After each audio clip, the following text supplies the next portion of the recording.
Písal sa 14. august 1935, keď na hlavnej ulici číslo 68 pri kopaní základov pre novú budovu narazili robotníci košickej stavebnej firmy na túto medenú misku. Asi sa nikdy nedozvieme, kto, kedy a z akých dôvodov ukryl toto množstvo zlata a prečo ho opätovne nevyzdvihol.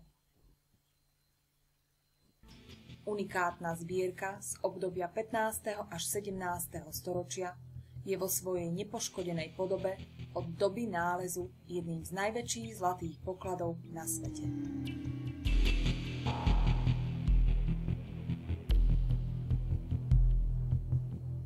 Na základe datovania najmladších mincí sa predpokladá, že poklad bol uložený, respektíve ukrytý, niekedy po roku 1679 v budove, kde sídlila vtedajšia spišská komora.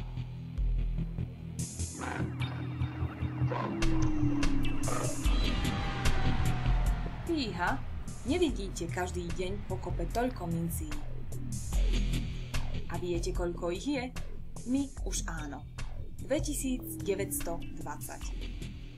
Okrem mincí, táto medená schránka ukrývala 3 zlaté medaily a masívnu zlatú reťaz dlhú 2 metre a 14 cm s hmotnosťou 590 gramov. Medaily pochádzajú z kremníckej mincovne. Z nich vyniká jazdecká medaila kráľa Ferdinanda I. z roku 1541, ktorej autorom je významný kremnický medailér Krištof Füssel. Medaila je výnimočná zlatým prevedením, ktoré je svetovým unikátom. Je to jediná takáto medaila na svete.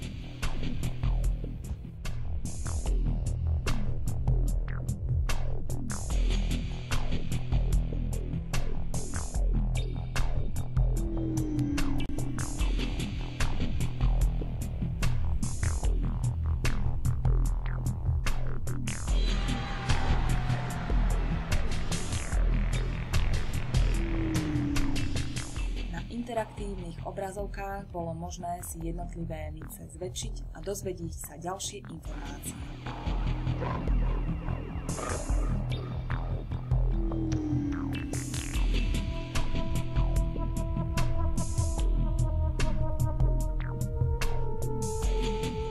Skladba pokladu nasvedčuje, že jeho pôvodným majiteľom bol prívrženec cisára Leopolda I., človek nie len veľmi bohatý, ale aj dobrý finančník, ktorý nedôveroval vtedajšej mene toliaru a svoj nemalý majetok vložil do časom overenej zlatej mince.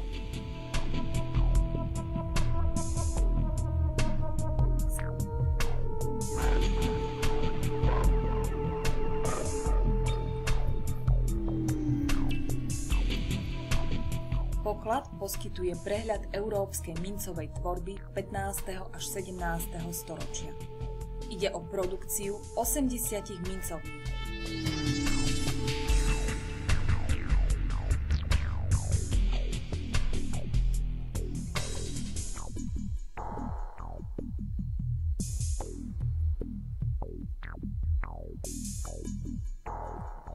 Opúšťame tento obrovský trezor.